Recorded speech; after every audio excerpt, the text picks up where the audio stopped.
پر سراج الدین حقانی تر انتقاد وروسته حمید خراساني ونیول شو. سلام، وخت مو بخیر.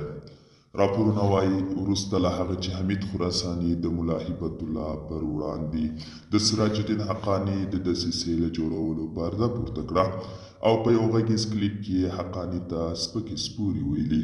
اوس هغه نیول شوی دی. د طالبانو په واکمنۍ کې د یوې قومي ډلې قومندان حمید خراساني څو ځله وړاندې هم د انتقادونو له وجې نیول شوی او بیرته خوشي شوی دی.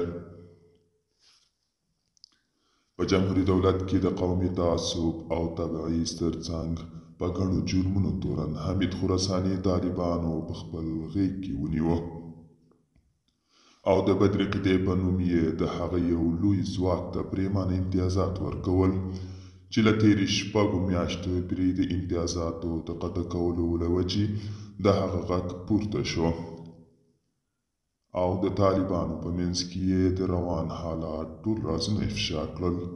دوستانو، دا و د ورځې چمتو کلی خبر. تر بیا